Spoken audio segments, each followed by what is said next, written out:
Good morning students. आज हम करेंगे नॉर्मल सब ग्रुप्स।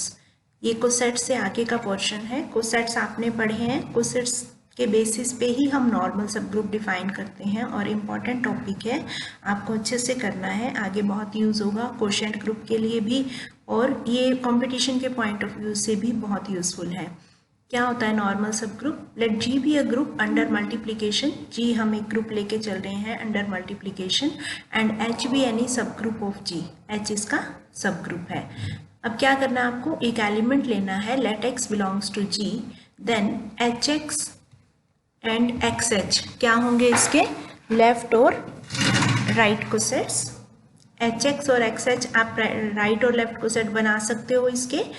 अब देखो अगर जी अबेलियन है तो एक्स एच और एच एक्स इक्वल होंगे ही for all x belongs to G, है ना, चाहे हम इसको लेफ्ट में डालें या राइट में, क्योंकि अबेलियन है A B equal to B A होगा तो ये होगा ही। बट अगर अबेलियन नहीं है, नॉन अबेलियन ग्रुप है, फिर भी अगर एच एक्स और एक्स एच इक्वल हो for all x belongs to G, तो हम कहते हैं कि एच जी का नॉर्मल सब ग्रुप है। H of G having the property Hx equal to Xh for all x belongs to G, then H is called normal subgroup। और इसकी नोटेशन ये है, हम ऐसे डिनोट करते हैं इसको कि H नॉर्मल सबग्रुप है।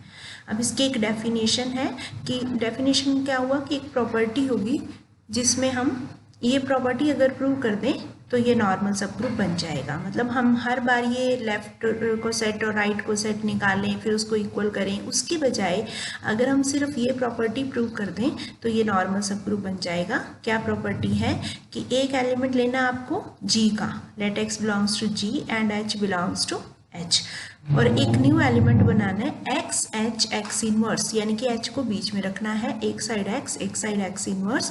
तो ये जो न्यू एलिमेंट है वापस अगर एच में बिलोंग करता है तो हम कहते हैं कि एच नॉर्मल सब ग्रुप है। मतलब ये प्रॉपर्टी मेन है नॉर्मल सब ग्रुप प्रूव करने के लिए।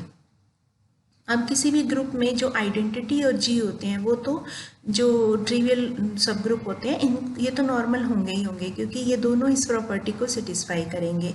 और इनके अलावा कोई और अगर नॉर्मल सब ग्रुप, कोई और सब ग्रुप है जो इम्प्रॉपर है, उसको हम कहेंगे इम्प्रॉपर नॉर्मल सब ग्रुप। इसको हम प्रॉपर या ट्रिवियल कहेंगे और उसको इम्प्रॉपर नॉर्मल सब ग्रुप, यानी कि इसका प्रॉपर सबसेट होना चाहिए। ठीक है, नहीं इसको तो हम ट्रिवियल या इम्प्रॉपर कहेंगे, और जो प्रॉपर होगा, जो इन दोनों के बीच में होगा, इससे बड़ा और इससे छोटा कोई प्रॉपर सब ग्रुप है तो वो प्रॉपर नॉर्मल होगा। ये तो इम्प्रॉपर हो जाएगा, ये भी इम्प्रॉपर है, ये भी इम्प्रॉपर है। इनके अलावा जो सब ग्रुप होंगे वो प्रॉपर नॉर्मल सब ग्रुप होंगे। उसके बाद नेक्स्ट डेफिनेशन आती है सिंपल ग्रुप।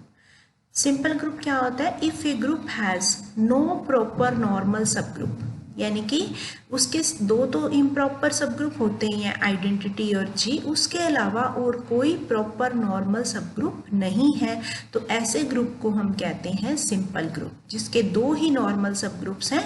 सब ग्रुप्स हो सकते हैं बट नॉर्मल सब ग्रुप्स नहीं है, तो दो ही नॉर्मल सब ग्रुप हैं, आइडेंटिटी और जी। ये तो होंगे ही होंगे हर ग्रुप में, मतलब कोई भी ग्रुप जिसमें सिर्फ ये ही दो नॉर्मल सब ग्रुप हैं, इनके अलावा इनके बीच में कोई अगर प्रॉपर सब ग्रुप है वो नॉर्मल नहीं है, तो उसको हम कहेंगे सिंपल ग्रुप। अब इसका एग्जाम्पल है every group of prime order is simple. कैसे कि किसी भी ग्रुप का ऑर्डर अगर प्राइम नंबर है, ठीक है। अभी हमने पीछे एक थ्योरम की थी कि लैग्रेंजेस थ्योरम क्या होती है, इसके किसी भी सब ग्रुप का ऑर्डर इस ऑर्डर ग्रुप के ऑर्डर को डिवाइड करेगा। अब आप देखो एक ग्रुप है जिसका ऑर्डर है मान लो 5, सपोज कर लेते हैं 5, उसके दो ही डिवाइजर होंगे 1 या 5, उसका जो भी सब ग्रुप होगा उसका ऑर्डर क्या हो सकता है, क्योंकि 5 को डिवाइड करना चाहिए तो 5 के दो ही डिवाइजर है 1 और 5, तो या तो वो ग्रुप आइडेंटिटी होगा अगर उसका ऑर्डर 1 है सब ग्रुप, और या फिर अगर 5 है तो पूरा जी के इक्वल होगा, तो ये दोनों ही सब ग्रुप होंगे। इनके अलावा और कोई सब ग्रुप ही नहीं है तो नॉर्मल सब ग्रुप कैसे होगा, इसलिए ये ग्रुप सिंपल हो जाएगा। A group of composite order is not simple. Every group of composite order is not simple. हाँ, अगर प्राइम है फिर तो सिंपल है, कंपोजिट है तो वो जरूरी नहीं है सिंपल हो। सम थ्योरम्स और normal sub groups. Every sub group of an abelian group is always normal. ये तो आप कर ही सकते हो इजीली। अबेलियन है तो x H equal to H X होगा। वैसे भी इस प्रॉपर्टी के में हम क्या करेंगे, अबेलियन है तो इसको इधर ले आएंगे, ये दोनों आइडेंटिटी बन जाएगी, एच बच जाएगा तो वो एच बिलोंग्स टू एच होगा, तो वो नॉर्मल होगा ही होगा। अब साइक्लिक ग्रुप क्या होता है, अबेलियन। और साइक्लिक ग्रुप अगर अबेलियन है तो इसमें जो भी सब ग्रुप होगा वो नॉर्मल होगा। तो हम ये कह सकते हैं कि every sub group of cyclic group is normal. A सब group H is normal if and only if x H x inverse is equal to H. ये देखो हमने यहाँ लिया था, अगर स्मॉल h है तो बिलोंग्स टू h होगा। अगर हम यहाँ कैपिटल H कर देते हैं तो ये एक कोसेट टाइप में बन जाएगा, एक सब ग्रुप ही बन जाएगा या एक सेट होगा। ये H के इक्वल होगा तो H नॉर्मल होगा, अगर ये इसके इक्वल है तो H नॉर्मल है, और अगर H नॉर्मल है तो ये दोनों इक्वल होंगे। बहुत सिंपल सी प्रॉपर्टी है, मेन हमें ये यूज करना है इसमें, इससे हो जाएगा, सिंपली हो जाएगा, ये पढ़ लेना। ए सब group is normal if and only if each left coset is a right coset. ये अब इस प्रॉपर्टी को यूज करके हम H H equal to H X कर देंगे और H x equal to H X लेके ये प्रॉपर्टी प्रूव कर देंगे। अब इसी थ्योरम से हम ये वाली भी प्रूव कर सकते हैं। इसमें हम ये प्रॉपर्टी की बजाय एक्स एच एक्स इनवर्स की बजाय हम H x equal to H X भी एक्स एच भी ले सकते हैं अगर left coset right coset equal है, क्योंकि हमने डेफिनेशन में यही किया था, अगर left coset right coset equal है तो नॉर्मल होगा, तो उससे भी हो जाएगा। ये बहुत सिंपल है ये। A subgroup H of G is normal if and only if product of two right cosets is again a right coset of H in G।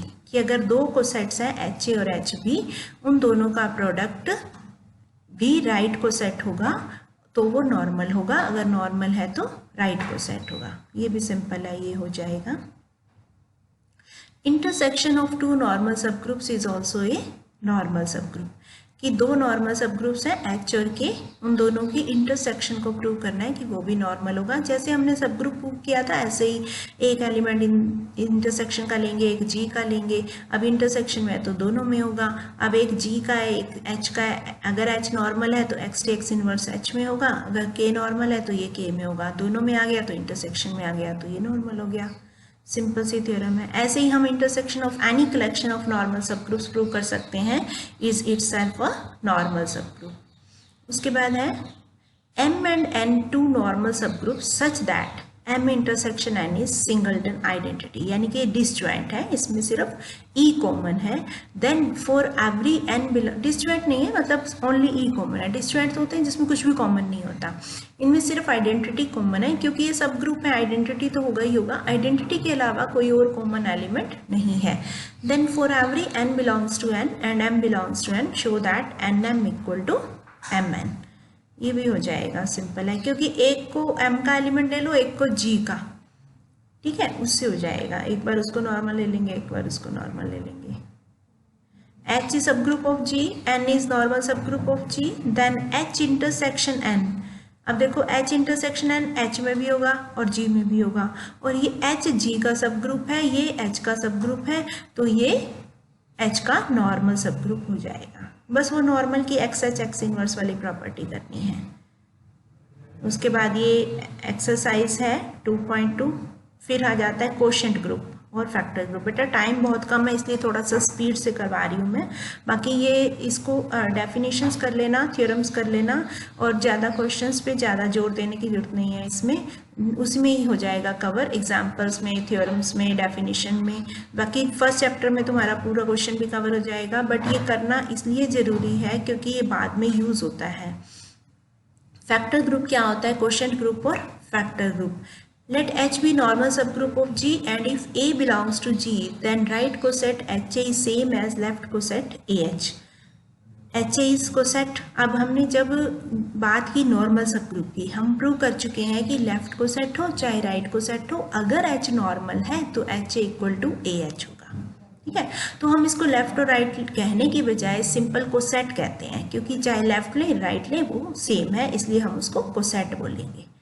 अब हम क्या करते हैं, जितने भी H के कोसेट्स हैं G में, यानी कि G के एलिमेंट लिए उससे H में कोसेट बनाए, HA, HB, HC या AH, BH CH ऐसे हमने सारे कोसेट्स बना लिए, जितने डिफरेंट कोसेट्स बन सकते हैं उन सबको कलेक्ट कर लिया। उसको हम नेम देते हैं G/H, collection of all cosets G/H। ठीक है, इसमें राइट भी हो सकते हैं, लेफ्ट भी हो सकते हैं।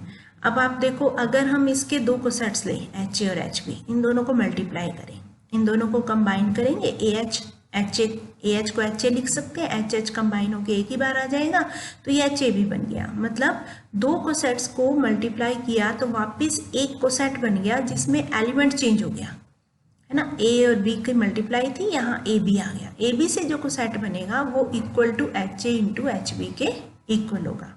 तो इस टाइप से हमने एक ऑपरेशन भी डिफाइन कर दिया इसके अंदर कि इसके कोसेट्स को आपस में हम मल्टीप्लाई करेंगे तो भी एक कोसेट आएगा और वो भी इसके अंदर आएगा। तो इस ऑपरेशन को लें अगर हम प्रूव करेंगे कि ये जो सेट ऑफ ऑल कोसेट्स हैं G/H, ये भी एक ग्रुप बन जाएगा with respect to multiplication of cosets. तो इस ग्रुप को हम नेम देंगे कोशेंट ग्रुप। ठीक है, ये होगा quotient group, the group of all cosets with respect to multiplication of cosets is quotient group. अब इस ग्रुप में आइडेंटिटी एलिमेंट क्या होगा? देखो सारे सेट्स हैं इसमें, ये ध्यान रखना, एलिमेंट्स नहीं है, सेट्स हैं। तो जब ये A आइडेंटिटी होगा तो क्या बचेगा? खाली H। तो H इसकी आइडेंटिटी हो जाएगी, G/H की आइडेंटिटी H, कोशेंट ग्रुप की आइडेंटिटी H। उसके बाद कुछ थ्योरम्स हैं। Every quotient group of an abelian group is abelian, ये सिंपल है। HB नॉर्मल सब group AB of order n, then order of HA is m and then m divides n, यानी कि जो A का ऑर्डर है n और उसके कोसेट का ऑर्डर है HA का ऑर्डर है m, तो ये m n को डिवाइड करेगा, A के ऑर्डर को डिवाइड करेगा, ये सिंपल है। Every quotient group of cyclic group is cyclic, अगर कोई G साइक्लिक ग्रुप है जनरेटेड बाय A है तो उसका जो कोशेंट ग्रुप होगा, क्योंकि हर एलिमेंट A की पावर में होगा तो जितने कोसेट्स होंगे सब H के साथ A की कुछ ना कुछ पावर आएगी। अब H इंटू A की n को हम HA की पावर n लिख सकते हैं, है ना।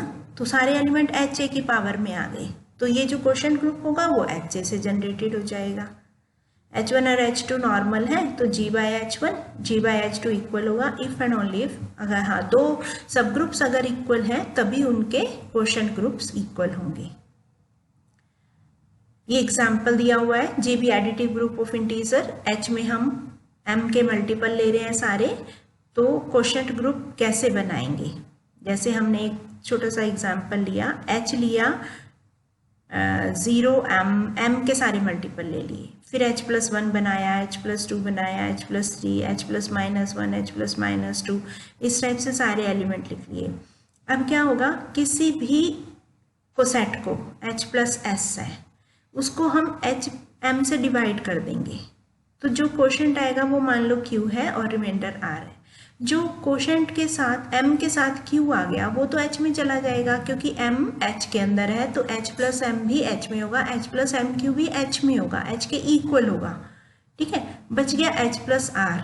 इट मीन्स जो भी कोसेट होगा H+S टाइप का वो ऐसे में चेंज हो जाएगा where R is less than equal to M-1, 0 से M-1 तक ही आएंगे इसके अंदर, ओनली M डिस्टिंक्ट एलिमेंट्स होंगे इसके अंदर। एग्जाम्पल से क्लियर होगा। जैसे मान लो 5 के मल्टीपल है तो इसके कोसेट्स कितने होंगे, H, H+1, H+2, H+3, H+4, है ना। तो यही कोशेंट ग्रुप बन जाएगा जिसमें ये 5 एलिमेंट्स हैं। और अब हम इसको आपस में ऐड कर सकते हैं, H+1 में H ऐड किया तो सारे H ही आएगा, H+1 में H+1 किया H+2 बन जाएगा। जब H+1 में H+4 करेंगे H+5 की बजाय उसको H लिख लेंगे। तो जैसे मॉडलों करते थे ना उस टाइप से आप इसको ग्रुप प्रूव कर सकते हो। तो ये हो जाएगा आपका सेकंड चैप्टर कंप्लीट। उसके बाद हम थर्ड चैप्टर करेंगे होमोमॉर्फिज्म। Thank you.